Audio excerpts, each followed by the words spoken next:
Hi everyone, it's QuickyBaby and welcome back to World of Tanks, and today I'm going to try and win the unwinnable game. And when you're going to try and win the unwinnable game, it all starts at the beginning about hopefully taking the correct setup for your vehicle. I decided to put a gun rammer on a Manticore. It's not usually something that I would do on this vehicle, but I have two builds for this tank. One is my Hyper Scout build, where I'm going to be using Commander's Vision System, and then vents and an exhaust on the vehicle. Some people will like to drop the vents out for a coated optics with that kind of a build, or maybe even the exhaust for coated optics in that kind of a build, depending on what your playstyle is. However, my second build on this tank is going to be using an exhaust, so I still have awesome camo rating to be able to get my sneaky shots off, but the gun rammer to be able to pump up one of the vehicle's worst attributes. I use this build on maps where I don't really feel like vision is going to matter, or I use it on maps such as Himmelsdorf where really you don't need the vision system or the extra view range, and unfortunately sometimes it comes down to just raw firepower to be impactful in those close quarters combat scenarios. So today I'm playing in the tier 10 British light tank. It is the Manticore. This vehicle is not renowned for its combat capacity. It's more focused on being the best scout tank inside the game because it has incredible camo, because of its very low profile, and it's still got enough view range at 400 meters, unlike a tank like the MX-13105 or the T100LT, to completely forego using coated optics. Those two tanks have 390, which means they really do struggle even if you have recon, situation awareness, brothers in arms, and you're using a premium consumable. You probably have to have bond vents on the 1390, otherwise it's going to not even get up to your spotting distance cap of 445. So in this kind of a situation, there was just nothing really to do in the middle. And I was thinking about making my way up over towards the north to try and harass some of those tanks in the side. Unfortunately, when I fired there, I ended up getting spotted. So maybe there's some kind of a tank destroyer skulking at the back. There it is. There's the Object 268 version 4 that spotted me. That it now means that I'm not going to be so comfortable with getting the shots into these heavy tanks or these tank destroyers. In this kind of a situation, it's very important that I'm ready to run away. And you can see the bad rate of fire of the Manticore here rearing its ugly head against the Jagdpanzer 100, and oh dear, VZ55 might want to take away most of my hit points at the start of the game. Luckily, that's not the case, and I'm kind of happy with this play, because what I'm doing is I'm harassing a couple of those vehicles to now not focus on dealing with my friends, and anytime you can go in, harass, get a shot in for free, and get away with all of your hit points, although I did get lucky that I avoided the VZ55, you're actually helping out your team quite significantly. You can take the pressure off them. It's no longer like 5 or 6 tanks shooting against all my friends who are trying to hold them back at kind of like that B8 area. It maybe gives them a little bit of a respite and gives them an opportunity to be able to get through it. Although, I will be honest, in this game I was kind of thinking, what can I actually do? Unfortunately, a Manticore and a Bat-Chat has managed to sneak into our base and take out our artillery. So I was thinking to myself, well, I might as well do the same thing to the enemy team. I already helped get rid of the Conqueror gun carriage, why don't I help get rid of the Object 261 as well? And you can see that the Object 268 version 4 on the enemy team is now starting to make a beeline towards me, or maybe even the Stridsvagn 103B or the Rinoceronte in the middle of the map can be able to help out. Now, talking about the Rinoceronte, Taco on my team has a great game inside the center of the map, all things considered. And they actually sent me their replay, and I watched it, and they had a fabulous game. But I just don't think it really fits into, it doesn't really fit into what I wanted to show with what was going on my flank at any one time. Also, the Jagdpanzer E100 on my team, no, sorry, the mouse on my team, who's called Cuckoo, has a phenomenal round holding back the enemy's advance, and they sent me their replay as well. But again, I don't think it really fits into what specifically is crazy and interesting about this game, which is just the madness of how we're going to distract our opponents for so darn long. So unfortunately there, we miss the Object 268 version 4, and a wild Grilla appears. And I decide, okay, I got to kite these guys as well now, having dealt with both of the enemy's artillery. Unfortunately, the Grilla does manage to joust me there, dealing 662 damage, putting me down to pretty much a 50-50 as to whether any of those big boy tank destroyers are going to be able to finish me off. So in this kind of a situation, I just think like running. Honestly, it's kind of like fight or flight, and when you're playing in a light tank, quite often it is flight. However, once you've flighted enough, then you can turn it into the fight, right? And the Grilla thinks, oh, I'll try and get a shot of the Rinoceronte. Don't know where this Manticore is. But I'm going to be sneaking behind these bushes. and the gorilla can't even see me right now. This is the advantage of having an exhaust on this tank. You just have outrageous camo rating. We're talking about 54% camo, and that can allow you to be very sneaky indeed. The gorilla can't even see me at that point. That's outrageous, isn't it, boys and girls? It's absolutely crazy what you could do with an exhaust on this tank. I try to do this kind of a build on a Leopard as well, and it works out really well for me quite a lot of the time.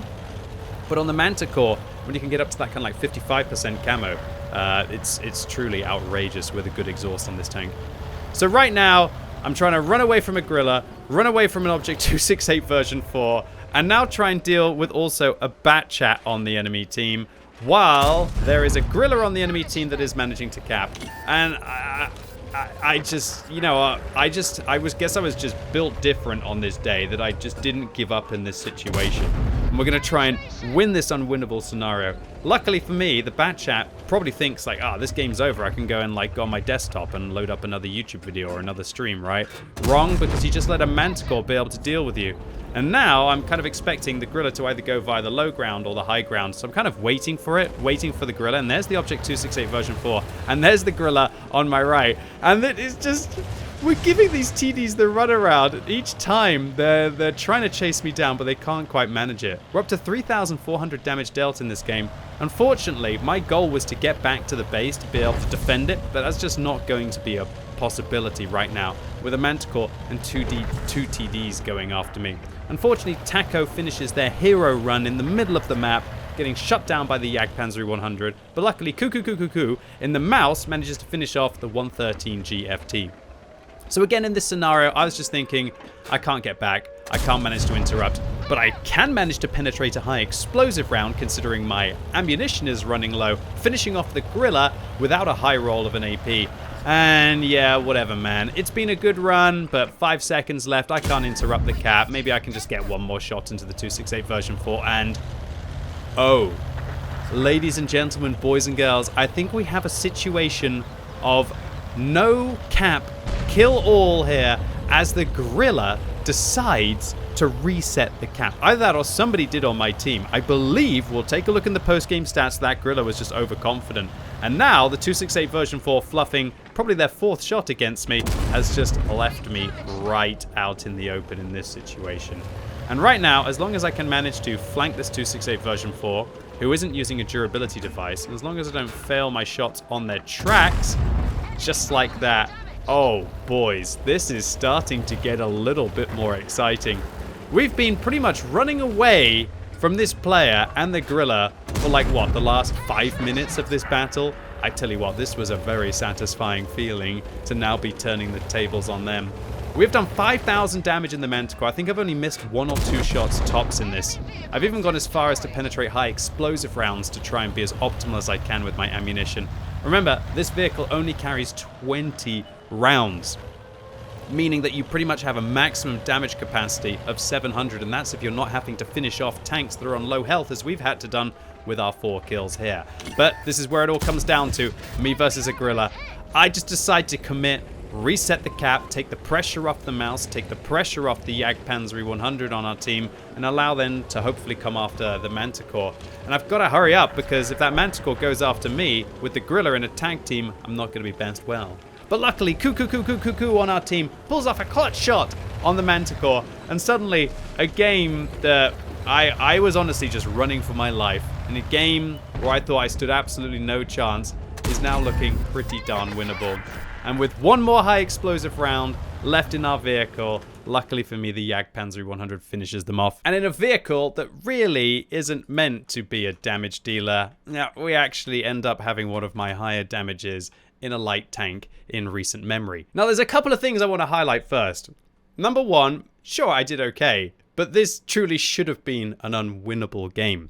We should have clearly lost this battle if it wasn't for the interrupt or the reset on the gorilla. And considering that nobody on my team got a defender medal apart from myself, that means that the gorilla on the enemy team must have elected to reset the cap. And so I was very lucky here, that greed on the enemy team enabled us to be able to come back into this game. But of course, it wasn't just me. It was the whole team effort, including awesome people like Cuckoo, who got 5 kills and 4,000 damage in their mouse. Thank you once again for sending me the replay. And also Taco in their Rinoceronte. It is truly a team effort. But nevertheless, considering what kind of a runaround we were giving to the enemy team, this one still felt really special for me, hitting all but one of those shells and having 17 of them penetrate, picking up a high caliber medal in an unlikely high caliber tank. Anyway, ladies and gents, boys and girls, considering that this is my 11th anniversary of going live for the first time on Twitch, I really wanted to have one of those kind of games that still gets my heart going even after all of these 11 years. Really hoped you enjoyed this video. If you did, give it a thumbs up. If you hated it, give it a thumbs down. And just a reminder that if you're watching this video as it goes live on Saturday, I'm going to be live on Twitch for the next 12 hours, giving away emblems, inscriptions, and also importantly, if you watch the stream for 3 hours, you can get yourself a QuickyBaby commander inside World of Tanks. So if you missed out on it last year, or maybe you're just greedy and want another one, then swing by and you can get one for free. And I'd like to give a massive thank you to all of you who have been with me over this 11-year journey, and I have no plans of slowing down anytime soon. And as always, thank you so much for watching. You've been epic, and hopefully I'll see you live right now on Twitch.